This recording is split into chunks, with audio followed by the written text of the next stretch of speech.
Shalom, pueblo de Dios. Buenos días, hermanos en Cristo y a quienes llegan a acompañarnos en estos breves pensamientos y disertaciones en cuanto a las sagradas escrituras de Dios respecto al Evangelio de Jesucristo.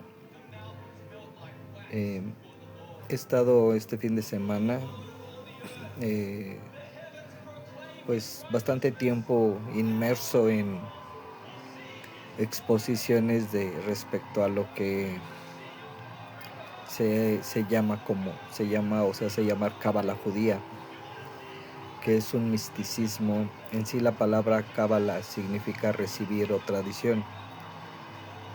Habla de misticismo, magia, esoterismo y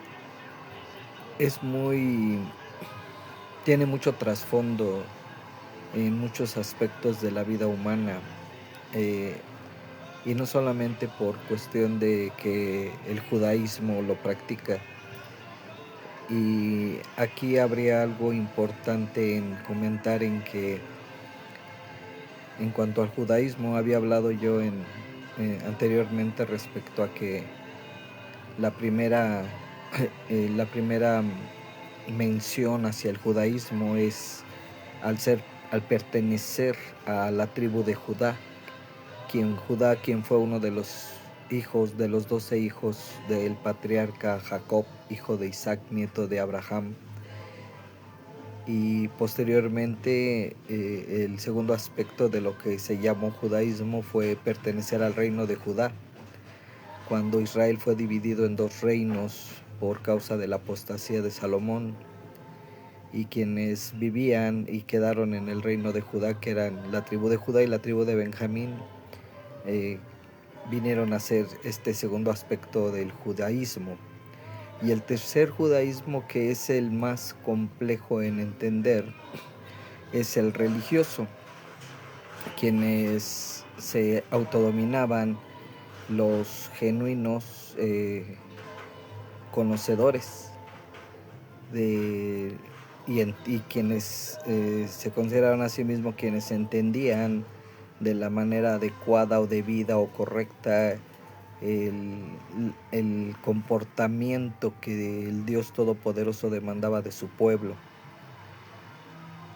Pero aquí es donde empieza el gran problema, porque esto se conecta a una raíz que, aunque nosotros vemos en las Sagradas Escrituras, en Génesis, cuando la serpiente entra al huerto y leemos este relato del ataque a la vida de Adán y su mujer, para separarse, para apartarlos de su obediencia, de su dependencia, de su relación de amor y confianza en el Dios Todopoderoso.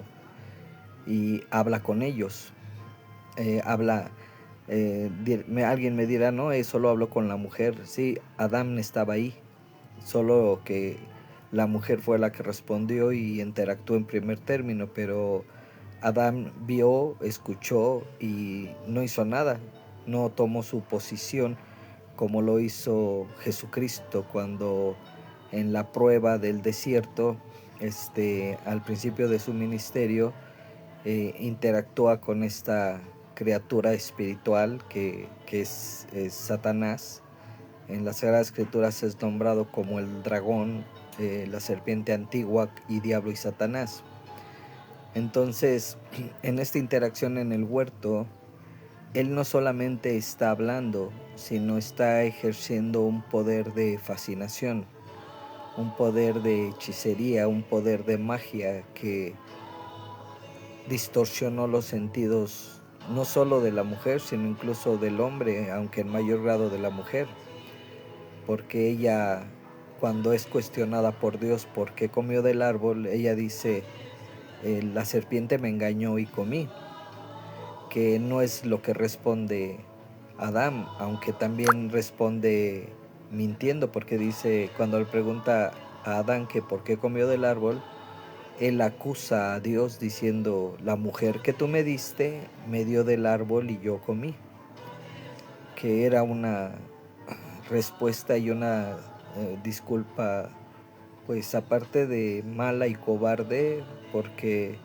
él sabía muy bien, Dios le indicó correctamente que no debía de comer del árbol porque entraría a un ámbito en el que le dijo serán abiertos porque no muráis.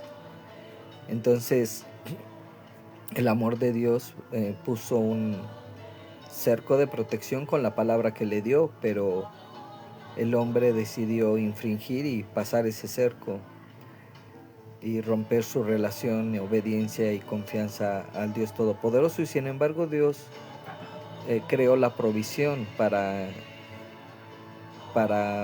redimir el problema con Adán.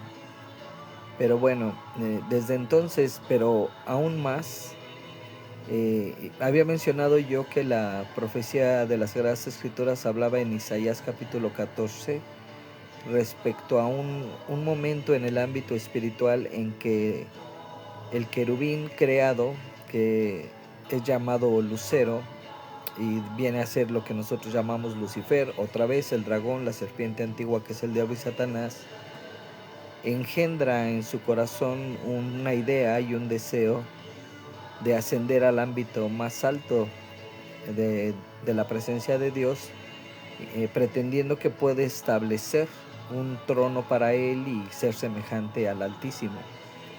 Nunca lo logra, nunca le es permitido, es echado de ese ámbito en el que él estaba en el tercer cielo espiritual con Dios a lo que es el segundo cielo, que es todo el ámbito cósmico de galaxias y del universo. Y nosotros, lo que se considera para nosotros el primer cielo es este ámbito de nuestra atmósfera y nuestro sistema solar, ni siquiera la galaxia, solo nuestro sistema solar. Porque nuestro sistema solar pertenece a una galaxia de las miles de millones o millones de galaxias que existen en el universo, que viene a ser es el segundo cielo. El ámbito más alto del tercer cielo es el reino espiritual del Dios Todopoderoso. El caso es que en la profecía de Ezequiel, en el capítulo 38, habla que él negoció, que él comerció con sus argumentos para la rebelión hacia Dios, así como él fue rebelde, negoció rebelión, y no solamente con seres espirituales angelicales, sino aún con nosotros, quienes venimos a ser los seres humanos, que estábamos en un ámbito con Dios de alma y de espíritu. Alguien me comentaba sobre la predestinación, y esto es precisamente a quienes desde allá en la eternidad hicieron o hicimos, quiero pensar que yo lo hice así porque voy a ahondar un poquito en el tema, una elección por Dios.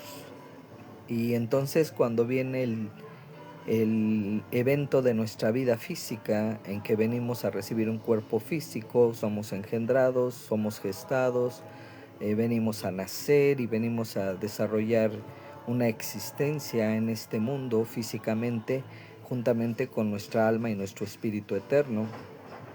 Bueno, Dios no restringió solamente la redención y la salvación para aquellos que hicieron una elección por Dios y que vencieron las artimañas de Satanás allá en la eternidad. Pero ¿qué pasa cuando nosotros habitábamos espiritualmente en Adán? Porque esto, bueno, es un misterio, porque en las Sagradas Escrituras dice que nosotros genealógicamente moramos en el ámbito del cuerpo de nuestros ancestros. Hay una escritura en Hebreos 7 en que dice que Leví, que venía siendo hijo de Jacob, hijo de Isaac, hijo de Abraham, o sea, venía siendo hijo, nieto, bisnieto de Abraham. Habla específicamente de un acto en que él participó con su ancestro Abraham. Se le cuenta como que él mismo actuó juntamente con Abraham, siendo que ni siquiera, al parecer, creo que todavía ni siquiera tenía su hijo Isaac, el hijo milagroso que Dios prometió darle, mucho menos Jacob y aún menos Leví. Pero él participó estando en el cuerpo de su ancestro Abraham. Por eso la escritura dice en Éxodo capítulo 20, creo que del versículo 1 y 2, dice que Dios es un Dios celoso que visita la maldad de los padres sobre los hijos, sobre los tesoros, sobre los cuartos, porque Dios cuenta que nosotros estando estando presentes en nuestros ancestros, participamos de sus actos, tanto buenos como malos, porque en esta cita bíblica de Hebreos 7 habla de un acto honorable, de un acto correcto que Abraham realizó hacia Dios. Y dice, y hago misericordias, dice en Éxodo 20, misericordia en millares a los que me aman y guardan mis mandamientos. Entonces es muy importante entender que en nuestra relación con Dios no solamente está implícita las cosas que hacemos mientras estamos vivos físicamente, sino que están muy fuertemente involucradas las cosas que venimos trayendo desde nuestros ancestros y más aún las que nosotros ya personalmente realizamos, muchas veces conscientes o a veces con mucha ignorancia. Entonces, hay una escritura que escribe el apóstol Pablo, inspirado por el Espíritu Santo, escribe que Dios no quiere que que ninguno se pierda. También el apóstol Pedro lo declara, sino que todos procedan al arrepentimiento. Y volviendo, el arrepentimiento es el concepto de volver a Dios, volver en reconciliación a Dios. Y es aquí donde entra la verdad del Evangelio, porque Jesucristo dijo, soy el camino, la verdad y la vida, y nadie viene al Padre si no es por mí. Por eso, para una verdadera reconciliación de perdón en la gracia, en el amor de Dios para el ser humano, solo es a través de Jesucristo. No hay otra manera. Desgraciadamente, Satanás ha logrado engañar a un porcentaje enorme, muy grande del género humano a lo largo de toda la historia de la humanidad, haciéndoles creer que cualquier forma de ritualismo espiritual lo llevará a reconciliarse con Dios. Lo podemos ver desde los primeros hijos de Adán, que fueron Caín y Abel. Al parecer eran, o si no mellizos, al menos cuates, porque habla de que fueron paridos uno siguiendo al otro. El caso es que Caín tiene la idea de hacer una ofrenda hacia Dios, y él era agricultor, entonces recolecta lo mejor de su cosecha y hace un altar para darlo en ofrenda hacia Dios. Y la escritura dice que Dios no miró con agrado la ofrenda de Caín, pero que Abel tomó primogénitos de sus ovejas y hizo un sacrificio de sangre de sus ovejas, y Dios miró con agrado la ofrenda de Abel. En las escrituras habla de que cuando Dios aceptaba una ofrenda de sangre que representaba la muerte del Salvador, era una figura profética de la salvación que Dios proveería a través de la muerte de Jesucristo como castigo por nuestra rebelión y pecado. Por eso fue que a Dios agradó la ofrenda, porque lo que estaba haciendo Abel era manifestar su acuerdo, su aceptación humilde de que la salvación viene de Dios la salvación y el perdón y la redención viene de Dios a través de un sacrificio de sangre que está llevando el castigo de mi pecado y de mi maldad. Era una figura profética, que es lo que enmarca el antiguo pacto o el antiguo testamento. Este ritual de figura profética de la muerte de un sustituto. Entonces, cuando Jesucristo lo cumplió, cuando Él murió y cargó con el castigo y con nuestros pecados, entra el nuevo pacto, ya el sacrificio definitivo el sacrificio que viene a ser llevado a un ámbito eterno para toda la humanidad. Es decir, el sacrificio de Jesús abarca toda la historia de la humanidad, desde antes de que Él viniera y tuviera un cuerpo, el tiempo presente en que Él lo realizó y el tiempo futuro. ¿Por qué? Porque en la eternidad no hay pasado ni presente ni futuro. Bueno, no hay pasado ni futuro, todo es presente en el ámbito espiritual eterno de Dios, a donde fue llevado ese ámbito del sacrificio de Jesucristo. Por eso es que las profecías desde Moisés hasta todos los profetas y los salmos no se deberían de nombrar como Antiguo Testamento, porque el Antiguo Testamento solo era el pacto que era representado por sacrificio de animales, el ritual, que llegó a ser más explícito y complejo cuando Salomón hizo el templo. Y fue evolucionando el desarrollo de este ritual desde Adán, desde Abel, desde los patriarcas, Enoc, Abraham, Enoc, Noé, Abraham y todos los patriarcas, hasta Moisés, hasta Aarón, hasta el tabernáculo y hasta el templo, que finalizó cuando Jesús murió en la cruz.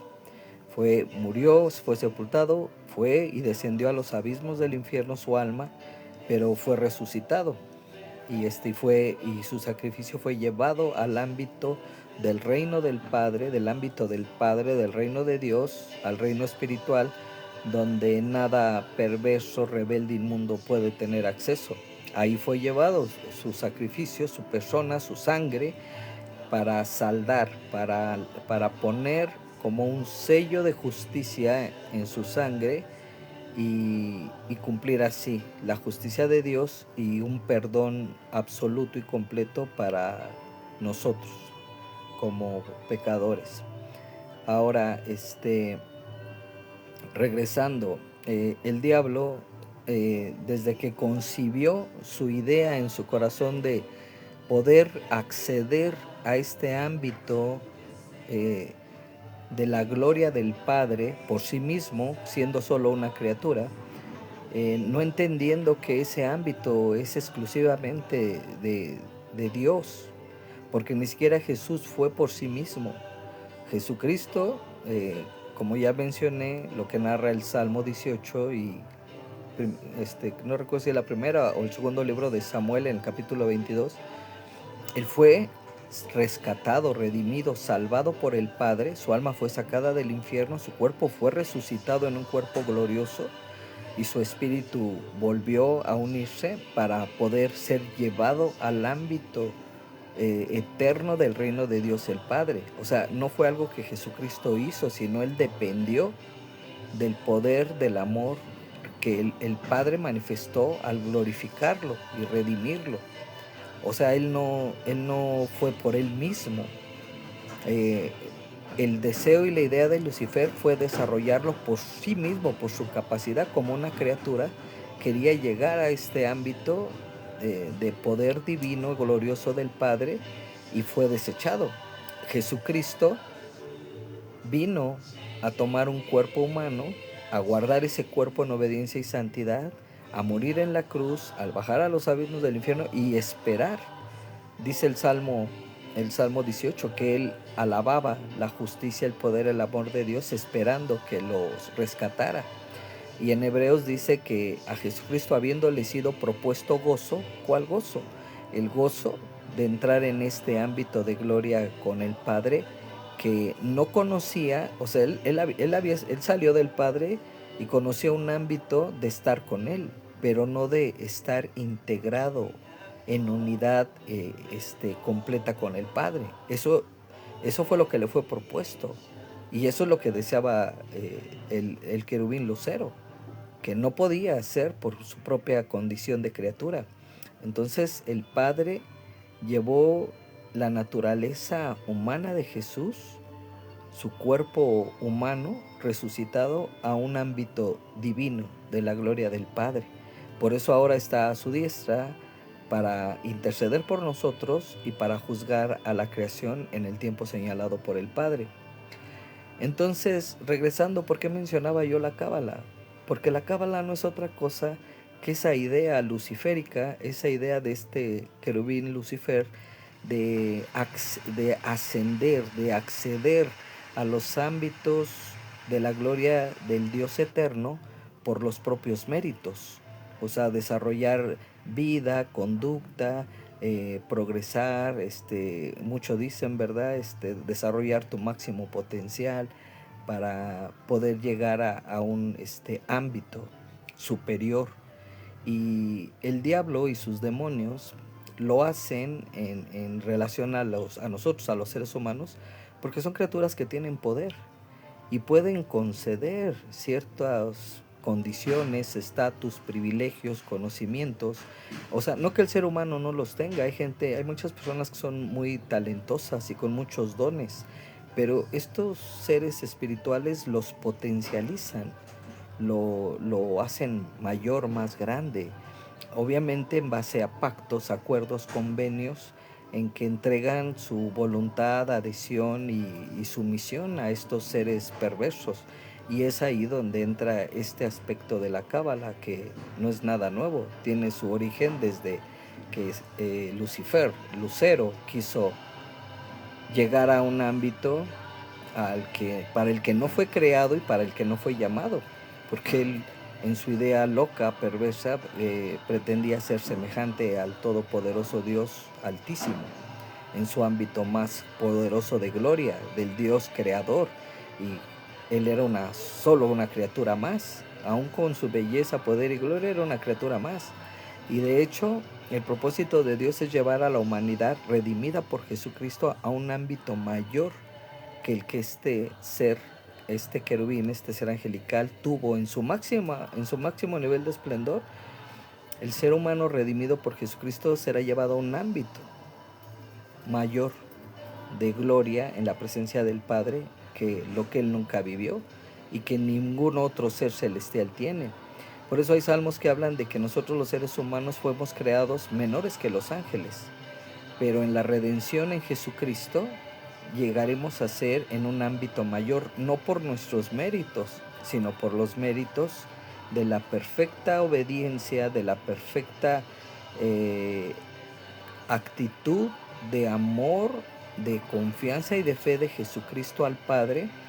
Y entonces quienes nosotros en sabiduría eterna y humilde recibimos gran manifestación de amor y favor de Dios a través de Jesucristo, participamos de esto, aún en nuestra condición, en que muchos aspectos de nuestra vida están tocadas por el egoísmo, por el orgullo, por el pecado.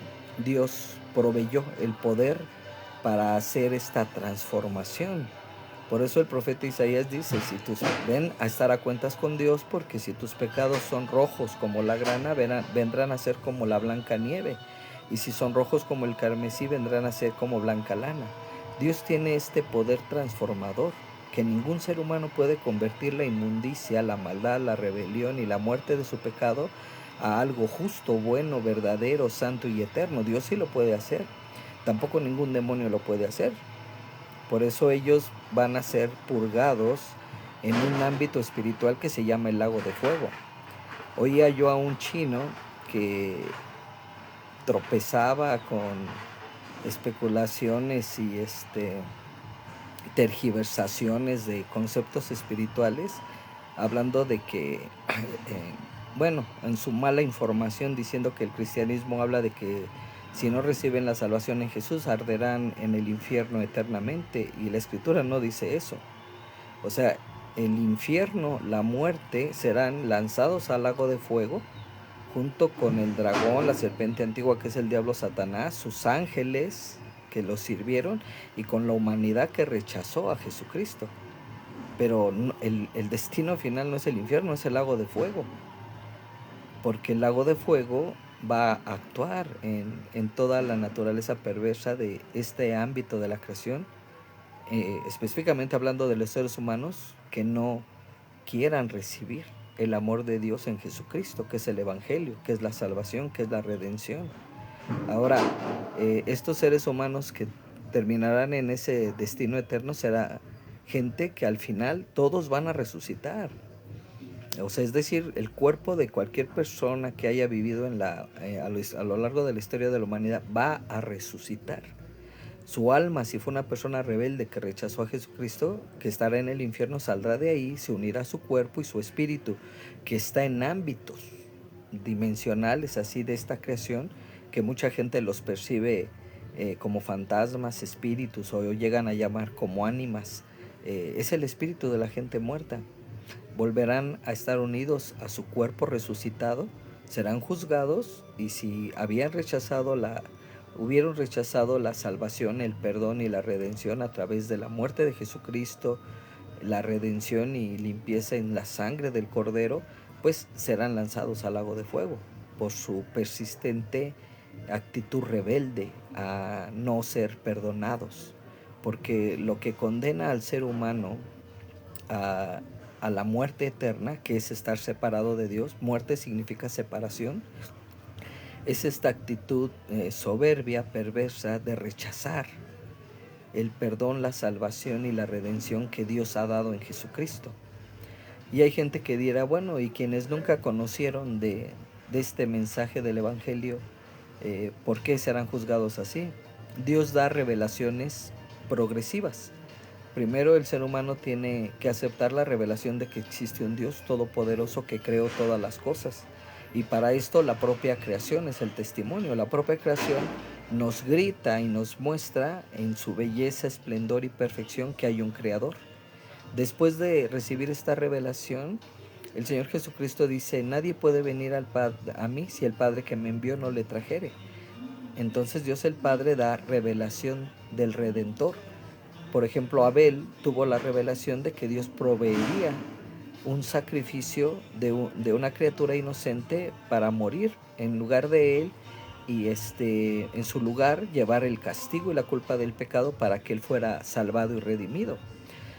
Adán y su mujer recibieron el mensaje porque dice que Dios los vistió los cubrió con pieles, y para ponerles esa ropa de piel Dios tuvo que hacer un sacrificio de animales, porque si no, como Abel fue que sabía que el sacrificio aceptable era la muerte de un sustituto inocente derramando su sangre, que era el prototipo profético de lo que iba a ser el Padre al entregar a Jesucristo, que es algo extremadamente complejo todo lo que estuvo envuelto en la vida, en la muerte y resurrección de Jesucristo. Es extremadamente complejo todo lo que las escrituras proféticas hablan y enseñan de ello, pero basta que nosotros aceptemos y participemos, o sea, de esa gracia, de ese amor.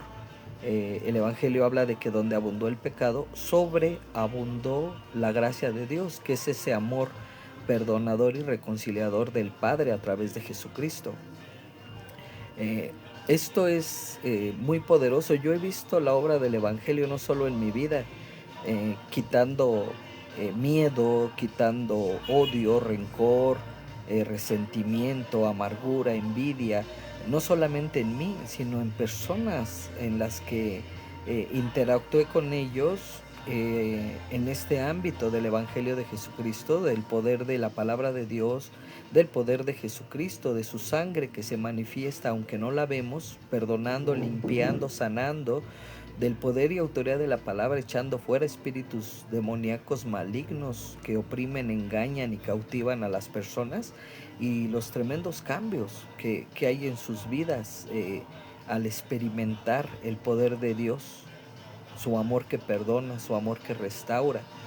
Entonces, aquí es donde entra lo que es falsas manifestaciones o falsas, lo que mucha gente percibe de un evangelio falso, en donde no está la obra de Dios, del Padre, del Señor Jesucristo, del Espíritu Santo, incluso de ángeles justos y verdaderos que Dios ha dispuesto para el servicio de su pueblo, de sus hijos. Y no estoy hablando de invocar ángeles a Dios, porque Jesucristo le testifica a un discípulo llamado Natanael. Dice, de aquí en adelante tú vas a ver el cielo abierto y ángeles de Dios que suben y bajan a través del Hijo del Hombre.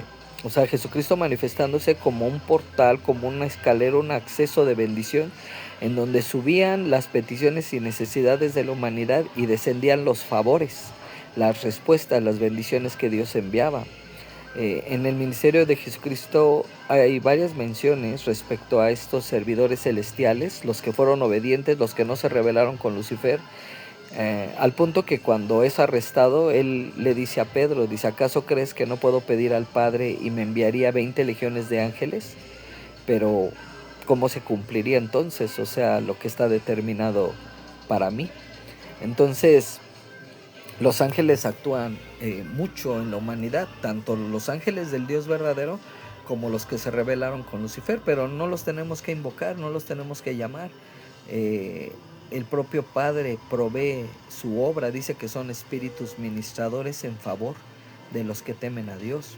Nosotros, a través del verdadero Evangelio de Jesucristo, del amor de Dios y de la gracia, ya estamos participando de esta acción, de esta interacción con estos seres celestiales que son poderosos, que nos defienden de no solo de demonios, nos defienden y protegen incluso de espíritus humanos, porque en el satanismo, en el ocultismo, en la magia, en la hechicería, hay seres humanos que pueden, lo llaman o mencionan como astroproyección, en que su espíritu sale de sus cuerpos a atacar, a dañar y a tratar de destruir.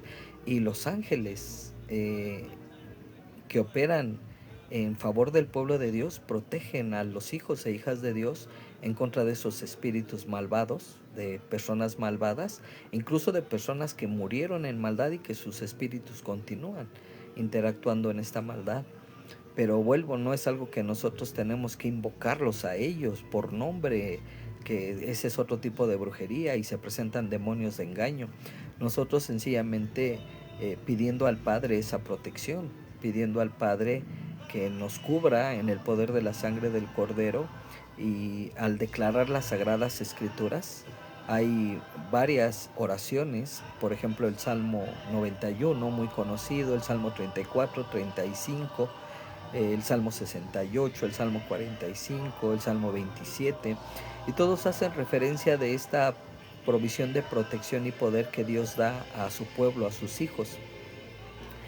Entonces, regresando, Cábala, como muchas otras manifestaciones de poder espiritual, de magia, es el recurso malvado, mentiroso, engañoso, que Satanás y sus demonios utilizan para infectar no solamente la percepción espiritual de los seres humanos, su mente, sus emociones, sus deseos, su carácter y su camino, para desviarlos del llamado de Dios. Jesucristo declaró que el que permanecía en su palabra conocería la verdad, y la verdad los libertaría, y que si el Hijo nos libertare seremos verdaderamente libres. Por ahí lo parafrasean diciendo que la verdad te hará libre, pero la verdad es Jesucristo. Dice, yo soy el camino, la verdad y la vida. O sea, una idea que parece muy buena, muy correcta, muy reveladora, no es la verdad. La verdad es la persona de Jesucristo, su propósito, su obra, su acción, su amor para con nosotros. Él es la verdad de Dios, Él es Dios Todopoderoso que nos puede bendecir en su amor, bendecir en su perdón, bendecir en su obra de redención, salvación y vida eterna a nuestras vidas. Y este es el Evangelio de Jesucristo. No es lo que nosotros hacemos o podemos hacer o podemos dejar de hacer. Es la obra de Dios en nosotros. Y de ahí vienen los verdaderos cambios. Él es el único que nos puede dar este acceso a tener esta comunión, una comunión verdadera desde esta vida humana, en este tiempo, y el final eterno que será en su reino. Y pues, hermanos en Cristo, pueblo de Dios, que el Señor les bendiga. Menciono todo esto por tanta desinformación, que se mueve tanto engaño, tanta mentira en el mundo. Nosotros los seres humanos no podemos cambiar por nosotros mismos, por mucho que se proclama, se divulga, por mucho que se dice. Sí, o sea, sí hay gente que mejora aspectos de su conducta, incluso de su salud, pero no son cambios eternos, son cambios en este ámbito de la vida temporal, que no necesariamente es malo, pero los verdaderos cambios profundos, a lo más profundo del espíritu, del alma, de la mente, las emociones y del ser de las personas, solamente son a través del poder de Dios en Jesucristo. Y esto es el verdadero evangelio. Un falso evangelio es aquello que nada más, que solamente es cambios aparentes, cambios fingidos, como cuando los actores, bueno, muchas veces nosotros somos como actores porque fingimos, mostramos una careta, hacemos gesticulaciones, cambios de voz, pero en lo interno de nuestro corazón muchas veces tenemos animadversión, enojo, coraje, envidia, malestar, y no lo podemos cambiar. Y el único que puede hacer un cambio profundo ahí es Dios, a través de su palabra, a través de la sangre del Cordero, a través de la unción del Espíritu Santo, que dice que pudre los yugos, los quema, las ataduras, las infecciones, las manifestaciones demoníacas que venimos arrastrando.